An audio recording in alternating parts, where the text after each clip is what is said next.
السلام علیکم۔ جیسے کہ آج کل صلاۃ کے سلسلے کا درس مختصر کر کے سمجھایا جا رہا ہے، اس حوالے سے آج وضو کی آیتیں لے لیتے ہیں کہ اب وضو کیا ہے۔ قرآن میں دو ہی آیتیں ہیں جہاں سے لوگ وضو لیتے ہیں، آئیے جن آیتوں کو سمجھتے ہیں۔ اس وقت میرے پاس حافظ نظر احمد والا ترجمہ ہے، پہلے میں یہ اور پھر اس کے بعد جو اپنی فہم اس سے بتاتا ہوں۔ تو سب سے پہلے آ جائیے سورہ نساء آیت نمبر 43 یعنی 4 کی 43۔ یا ایھا الذین آمنوا لا تقربوا الصلاة وانتم سکارى حتى تعلموا ما تقولون ولا جنبا الا عابري سبيل حتى تغتسلوا وان كنتم مرضى ولا سفر او جاء احد منكم من الغائط او لامستم النساء فلم تجدوا ماء فتيمموا صعيدا طيبا فامسحوا بوجوهكم وايديكم ان الله كان عفوا غفورا۔ اے ایمان والو، تم نماز کے نزدیک نہ جاؤ جب تم نشہ کی حالت میں ہو، یہاں تک کہ سمجھنے لگو جو زبان سے کہتے ہو، اور نہ اس وقت جب کہ غسل کی حاجت ہو سوائے حالت سفر کے، یہاں تک کہ تم غسل کر لو۔ اور اگر تم مریض ہو یا سفر میں ہو یا تم میں سے کوئی جائے ضرورت بیت الخلاء سے آئے یا تم عورتوں کے پاس گئے ہم صحبت ہوئے، پھر تم نے پانی نہ پایا تو پاک مٹی سے تیمم کرو، مسح کر لو اپنے منہ اور اپنے ہاتھوں کا، بے شک اللہ معاف کرنے والا بخشنے والا ہے۔ ایک تو یہ آیت ہے جہاں سے یہ وضو لیتے ہیں اور تیمم بھی لے لیتے ہیں کہ یہ اس طرح سے ہے۔ ذرا اس آیت کو سمجھیں کہ دیکھیں اللہ کیا کہہ رہا ہے اور اس کو کہاں لوگ لے کر جا رہے ہیں، کیونکہ اللہ کا جو حکم ہے اس کی تفصیل بھی موجود ہے۔ وہ حکم ہی نہیں جس کی تفصیل قرآن میں نہیں، یعنی اللہ نے جو حکم دیا اس کی تفصیل بھی دیا، جو حکم نہیں ہے اس کی تفصیل بھی نہیں ہے۔ اس لیے آپ کو مروجہ نماز کی تفصیل نہیں ملتی ہے لیکن صلاۃ کی پوری تفصیل ملتی ہے۔ یا ایھا الذین آمنوا، اے ماننے والے لوگو، لا تقربوا الصلاۃ، تم الصلاۃ کے قریب نہیں جاؤ، صلاۃ کے قریب نہیں ہو یعنی سبق کے قریب نہ ہو، وانتم سکارا، جبکہ تم سکر میں ہو۔ سکر کس کو کہا جاتا ہے؟ خود اسی آیت میں اس کی مزید وضاحت ہے کہ سکر کیا چیز ہے۔ یہ میں اپنی طرف سے یا آپ اپنی طرف سے کوئی تفصیل نہیں دے سکتے ہیں، اس کی تفصیل اللہ نہیں دے دی کہ حتی تعلموا ما تقولون، یہاں تک کہ تمہیں علم ہو جائے جو تم کہہ رہے ہو۔ جو آپ کہہ رہے ہیں آپ اس سے اگر جان نہیں رہے، اس کا علم نہیں رکھ رہے، تو آپ سکر کی کیفیت میں ہیں، یہ سکارا ہے۔ اور سکارا جب نہیں ہوگا تو جو آپ کہیں گے وہ آپ کو سمجھ میں بھی آئے گا، کہ یہاں تک کہ تم جان لو جو تم کہتے ہو۔ ولا جنوبن، اور نہیں جانبدار ہو، کسی ایک جانب نہیں ہو جاؤ۔ یہ جنوبن جنب کوئی غسل کی حاجت وغیرہ نہیں ہے، اگر وہ یہ جنوب ہوتا ہے جو ہمارے یہاں کہا جاتا ہے تو اللہ اس کی تفصیل بھی دیتا ہے کہ جنوب آدمی کب بنتا ہے۔ الا عابری سبیل، اب انہوں نے عابری سبیل کا حالت سفر کر دیا، جبکہ عابر حالت کو نہیں کہا جاتا، عابر کہا جاتا ہے غور و فکر کرنے والے کو۔ تو سبیل راستے کے غور و فکر کروں، حتیٰ یہاں تک کہ تغتسلوا، تم صاف ہو جاؤ، تم غسل کر لو، نہیں کہ پھر غسل کیسے کرو اس کی بھی تفصیل ہونی چاہیے۔ وَإِن كُنتُم مَرْضَىٰ، اور اگر تم ہو قوت رائے میں کمزور، مریض کا مطلب یہ نہیں ہے کہ کوئی بخار نزلہ کھانسی یا ہارٹ اٹیک کا مریض ہو، بلکہ جو ابھی رائے کی کمزوری میں ہے، جو اپنا فیصلہ نہیں کر سکتا، جس کے اندر قوت فیصلہ نہیں ہے، او ولا سفر، یا سفر پر ہو۔ تو یہ سفر یہ نہیں ہے کہ آپ کراچی سے حیدرآباد جا رہے ہیں یا کراچی سے اسلام آباد جا رہے ہیں یا پاکستان سے کہیں باہر جا رہے ہیں، بلکہ یہ علمی سفر ہے جب آپ تحقیقی سفر میں ہیں۔ او جاء احد منکم من الغائط، یا آئے کوئی ایک تم میں سے،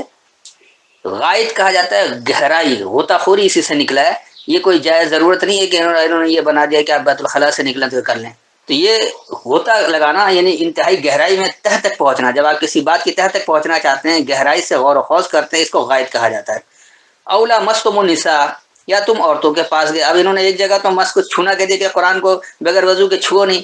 اب یہاں پہ مستم النساء ہے تو کیا آپ عورت کو چھوتے ہی فوراً کریں گے؟ یہاں خود ہی اپنے ترجمے کو تصحیح کر لیتے ہیں کہ کیا ہے، جب عورتوں کے پاس گئے ہم صحبت ہوئے، صرف چھونے سے کچھ نہیں ہوتا، چھونے کو تو انسان ماں بہن بیٹی سب کو چھو لیتا ہے، تو ایسا کچھ ہو ہی نہیں سکتا ہے۔ مس کہا جاتا ہے کسی چیز میں داخل ہو کر فائدہ حاصل کرنے کو۔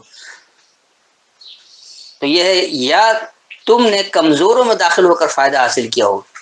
فلم تجدو، پس تم نہیں پاؤ، مان پانی یا کتاب، فتیمموا، پس تم ارادہ کر لو۔ کس کا ارادہ کرنا ہے؟ سعیدن طیبن، مشقت سے چلنا پسندیدہ، پسندیدگی کی طرف، بھلے آپ کو کٹھن راستے سے گزرنا پڑے، مشکلات سے گزرنا پڑے، آپ کو بہت سی تکلیفات ہے اس کو سہنا پڑے، تو یہ ہے سعد جو ہے صاد عین دال، مشقت سے اوپر چڑھنے کو کہا جاتا ہے، اس لیے جو لوگ پہاڑی چڑھتے کو پیما وہ بھی سعیدن کہلاتے ہیں۔ تو پسندیدہ بلندی پر چڑھنا۔ فامسحوا بوجوہکم وایدیکم، پس مسیحا بن جاؤ اپنی توجہوں کو تم اپنے سامنے،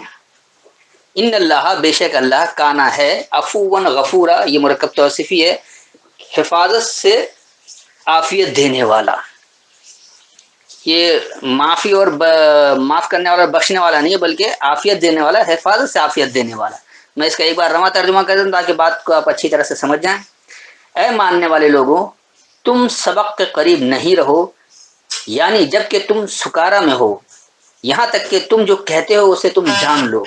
اور جانبدار نہیں رہو، صرف راستے کا غور کرنے والے، یہاں تک کہ تم صاف ہو جاؤ۔ اور اگر تم میں کمزوری رائے ہے یا سفر پر ہو، یعنی تحقیقی سفر پر، علمی سفر پر ہو، یا تم میں سے کوئی ایک غوطہ سے آئے، گہرائی یا تہ تک پہنچنے سے آئے، یا تم نے داخل ہو کر کمزوری حاصل کیا ہو، پس تم ماں یعنی الکتاب نہیں پاؤ، تو پس تم پسندیدہ بلندی اور مشقت کا ارادہ کرو، بس اپنی توجہ کو صاف کرو، یعنی اپنے سامنے، بے شک اللہ حفاظت کرنے والا اور عافیت والا ہے، یعنی اللہ حفاظت سے عافیت کرنے والا ہے۔ دوسری آیت جو سورہ مائدہ اور اس کی آیت نمبر ہے 6، یعنی 5 کی 6، اس کو دیکھ لیجئے کہ یہاں سے یہ لوگ وضو لیتے ہیں۔ یا ایھا الذین آمنوا اذا قمتم الى الصلاة فاغسلوا وجوهکم وایدیکم الى المرافق وامسحوا برؤوسکم وارجلکم الى الکعبین وان کنتم جنبا فاطہروا وان کنتم مرضى ولا سفر او جاء احد منکم من الغائط او لامستم النساء فلم تجدوا ماء فتيمموا صعيدا طيبا فامسحوا بوجوهكم وايديكم منه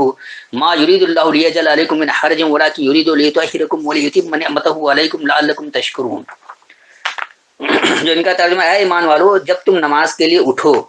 تو دھو لو اپنے منہ اور اپنے ہاتھ کوہنیوں تک، اور اپنے سروں کا مسح کرو، اور اپنے پاؤں دھو ٹخنوں تک، اور اگر تم ناپاک ہو، غسل کی حاجت ہو تو خوب پاک ہو جاؤ، غسل کر لو، اور اگر تم بیمار ہو یا سفر میں ہو یا تم میں سے کوئی بیت الخلاء سے آئے یا تم نے عورتوں سے صحبت کی پھر نہ پاؤ پانی تو تم پاک مٹی سے تیمم کر لو، یعنی اس سے اپنے منہ اور ہاتھوں کا مسح کرو۔ اللہ نہیں چاہتا کہ تم پر کوئی تنگی کرے، لیکن چاہتا ہے کہ تمہیں پاک کرے، اور یہ کہ اپنی نعمت پوری کرے تم پر تاکہ تم احسان مانو۔ یا ایھا الذین آمنوا، اے یہ ماننے والے لوگو، اذا قمتم جب تم کھڑے ہو، جب تم اٹھو، الی الصلاۃ سبق کی طرف، فاغسلوا وجوہکم وایدیکم پس صاف کر لو اپنی توجہوں کو اور اپنے سامنے کو، الی المرافق مرافقت کی طرف، دوستی کی طرف، رفاقت کی طرف۔ مرافق رفیق، رفق سے رفق کہتے ہیں رفیق بنانا، دوست بنا لینا، قریب کر لینا، کہ یہ کوئی کوہنی وغیرہ نہیں ہے۔ وامسحوا برؤوسکم اور مسیحا بنو اپنے بڑوں کو، اپنے رؤسا کو، سرداروں کو، لیڈروں کو، یا جو بڑے ہیں اکٹھے بلند ہونے کو۔ وارجلکم الی الکعبین اور تمہاری مضبوطی شرف و بزرگی کی طرف ہو۔ کعب سے ہے کعبین، اب یہاں کعبہ کا انہوں نے ترجمہ ٹخنا کر دیا، یہ کعب سے ہی ہے نا، کعبہ اسی سے نکلا ہے، تو کعبین کیا 2 مکہ ہو گیا؟ ایسا نہیں ہے، بلکہ کعبین کیا ہے، یہ جمع ہے، متعدد کعبہ بھی نہیں ہے، کعب کہتے ہیں شرف و بزرگی کو، تو تمہاری مضبوطی شرف و بزرگی کی طرف ہو۔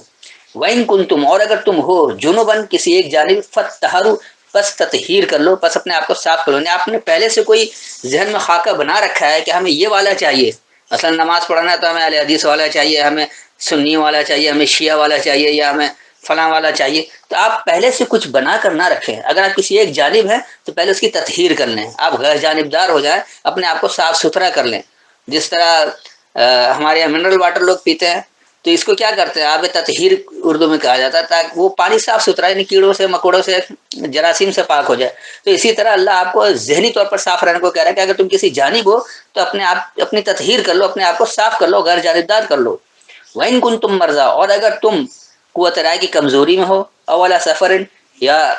تحقیقی سفر پر ہو، او جاء احد منکم من الغائط یا کوئی ایک تم میں سے انتہائی گہرائی سے آئے، اولا مستم النساء یا تم نے داخل ہو کر کمزوری حاصل کیا ہو، خاص کمزوری حاصل کر لیا ہو، فلم تجدوا ماء پس تم نہیں پا رہے ہو کتاب میں کیا احکامات آپ کی سمجھ میں نہیں آ رہا ہے، تو اس میں کیا کرنا ہے کہ فتیمموا صعیدا طیبا پس تم ارادہ کر لو پسندیدہ مشقت سے بلندی پر چڑھنا۔ فامسحوا بوجوہکم وایدیکم منہ پس مسیحا بن جاؤ اپنی توجہوں کو اس سے اپنے ہی سامنے کو۔ ما یرید اللہ اللہ کا ارادہ نہیں ہے، لیجعل علیکم من حرج بنانے کے لیے ہو تم پر کوئی تنگی سے، ولیکن یرید اور لیکن یہ ارادہ ہے، لیطہرکم، تمہاری تطہیر کرنے کے لیے، تمہیں صاف ستھرا کرنے کے لیے، ولیتم نعمتہ علیکم، اور مکمل کرنے کے لیے اپنی نعمت کو تم پر، لعلکم تشکرون، تاکہ تم قدر کرنے والے ہو جاؤ۔ اس کا بھی ایک بار رواں ترجمہ کر دو تاکہ بات آپ کی سمجھ میں آ جائے۔ اے یہ ماننے والے لوگوں، جب تم سبق کے لیے اٹھو، بس اپنی توجہوں کو صاف کر لو اور اپنے سامنے کو مرافقت کی طرف لے آؤ، اور تم اکٹھا بلند ہونے کو مسیحا بنو، اور شرف و بزرگی کی طرف تمہاری مضبوطی ہو، اور اگر تم کسی جانب ہو بس تطہیر کر لو، یعنی غیر جانبدار بنو، اور اگر تم رائے کی کمزوری والے ہو یا سفر پر ہو، یعنی وضاحتی سفر پر ہو، علمی سفر، وضاحتی سفر، جاننے کا سفر، تو یا تم میں سے کوئی ایک گہرائی میں سے آیا ہو، یا تم نے داخل ہو کر کمزوری حاصل کیا ہو، بس تم کتاب نہیں پاؤ، بس تم پسندیدہ مشقت و بلندی کا ارادہ کرو، بس تمہاری توجہ مسیحائی ہو، یعنی اس سے تمہارے سامنے ہو، تم پر یہ کوئی تنگی سے بنانے کے لیے اللہ کا ارادہ نہیں ہے، اور لیکن تمہاری تطہیر کے لیے یہ ارادہ ہے، اور تم پر اپنی نعمت مکمل کرنے کے لیے تاکہ تم قدر کرنے والے بنو۔